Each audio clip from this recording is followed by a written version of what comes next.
Hi, everyone.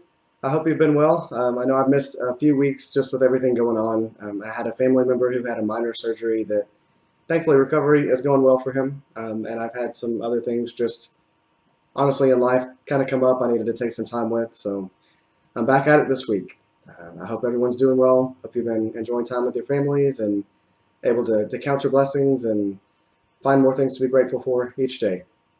I want to wrap up my thoughts on. We talked about grief several weeks ago. I know it's been a little while, so we talked about grief and how everybody has their own process, and it is important to be patient with ourselves, and it's important to be understanding with ourselves because when we're trying to grow through things, it's something we have to be understanding with ourselves as well. We just have to be on that level where we know that we're growing, and we've got to be aware of that, self-aware of that, and then able to continue to extend that to ourselves as well as to others because we know that we're trying to grow or we're in the process of healing and overcoming and being able to go all the way through grief for things and being able to get to that acceptance stage. So for me in my journey, as of I'll say even 5 years ago, if I'm just looking back and looking at things such as jobs and relationships and family and all sorts of things, if I'm looking at all of it, grief for me really started with the idea of why is this happening to me? That was one of the first thoughts that came to my mind. One of the things which it really led me down the path when I lost the weight that I did, and I grieved so much at that point in time in that journey just because of what was different and what had changed. And for me, I had to it took me a long time to wrap my head around it. So that first initial stage for me was, why on earth is this happening to me? What did I do? Why is this occurring? Is there some reason I deserve this? What's going on? And as I've just highlighted and hinted at, the next step for me was really, I deserve this completely. I'm a very self-aware person, so I tend to take things to heart. My heart is right here on my sleeve. You're always going to know if I want to say it, if I want you to know, if I think it needs to be said, it's going to come out. And sometimes if I don't say it, you're still going to see the expression. You're still going to be able to read me like a book because my heart's always right here. I can't hide it, no matter what I do. It's who I am. So during that phase, I was very self-aware, and I said, okay, I know I did all these things wrong in my past, and I hurt these friendships, and I hurt these people, and I did these things wrong, and maybe I didn't behave myself the right way in this job or in that relationship or in this school or work, whatever it may have been, those different environments, those different relationships with people and connections and friendships. And so I looked at everything, and I started sending messages to people that I dated in high school and after high school and said, look, I'm not a perfect person. I realize I'm at fault for a lot of things that I should have been stronger. I should have been better. I should have behaved, stronger is probably still the right word there.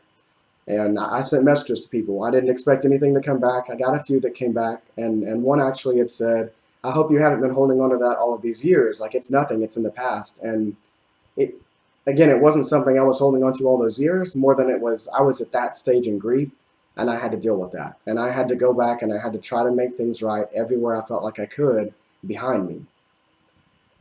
Not everything is always going to be able to be made right, and I know that that's something we grow to understand as we go through life and as we go through experiences, that that's the case. So I did everything I could for people back then, and I really, I blamed myself hard, and I constantly beat myself up. And I was dealing with not only pressures from outside, but pressures from myself, and just constantly being ridiculed and beat up from my own person. Like I was the person doing it. It wasn't necessarily always other people, but I was my worst enemy. I fueled it, and I made it worse on myself than it should have ever been. And I had to go through that stage. And through that stage was when I found myself considering, suicidal thoughts and actions that were very, very close to happening. I'll be very transparent.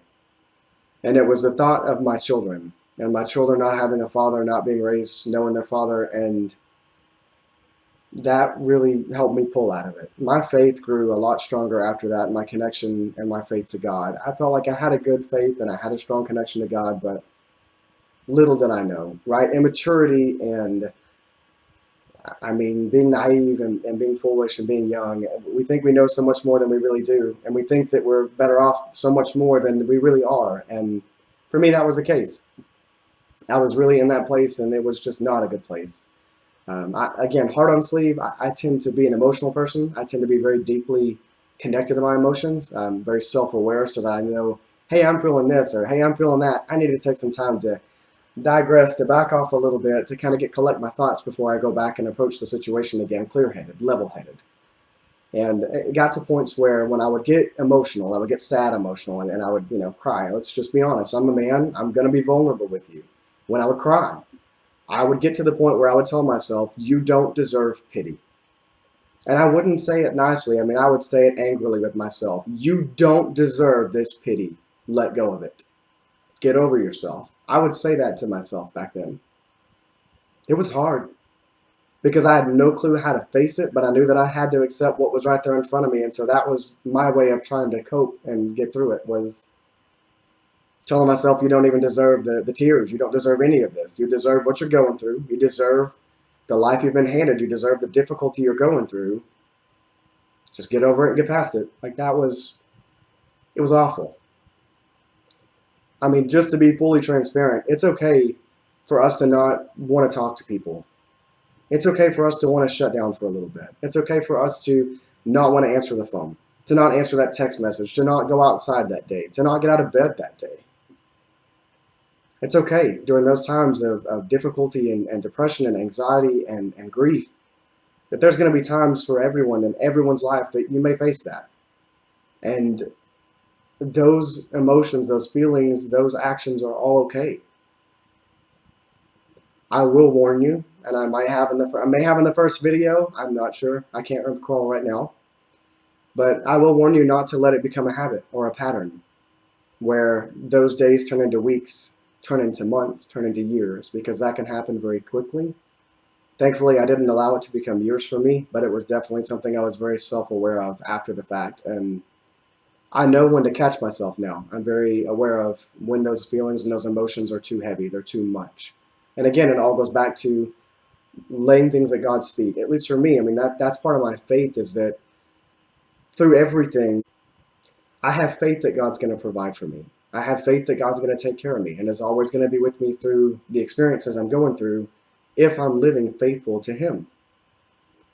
So through my journey, again, the first phase was really, why is this happening to me? The second phase was, it's all my fault. The next phase was kind of interesting because it became, what is this for? And certain things would be said to me, certain people would say things to me, and it would click. It was like all of a sudden, I realized there was a purpose for my difficulty because I was able to impact others. I was having conversations, and all of a sudden I would say something, and I could see a light bulb go tick. And I would say, wow, like I can relate to people on this level, and I can relate to them because of where I've been, the experience. And now the wisdom that I've gained that I'm imparting to people is helping them. And that was an amazing feeling, and it was so healing to me, because then I started looking at life and saying, okay, through what I'm going through at that moment, what can I learn from this? How can I be better and better myself through whatever is happening right now? What can I do to go and help other people to learn what I'm learning or what I have learned and give back, because my heart is right here and I want to help people. My goal in life, as I've learned through this experience, is that I want to help other people. I want to help encourage growing of faith. I want to help encourage a better life, more positivity, and looking at things from a better perspective, where in difficulties we truly do always strive to seek what the best thing is, what the right way is, and what we can take from it, how we can grow from it, and then how we can help other people to receive that same benefit and comfort and blessing. It's amazing. And the videos and things I've been doing, the conversations I have with people, it just naturally flows from me in a way that I'm grateful I can help other people. And I hope that this has been encouraging to you. I have some good news, and I'll post more about it tomorrow on LinkedIn and most likely on Facebook as well. And I'll share some of the good news. And it's definitely answered prayers, and it's blessings. Patience has definitely helped me out in the long run on this one. And I'm very grateful for what's ahead of me. And again, more to share on that one. And I definitely have some fun topics planned for the next couple of weeks. So stay tuned. I hope you've been encouraged. I hope you have a great week. Reach out to me if you ever have a need. Thank you.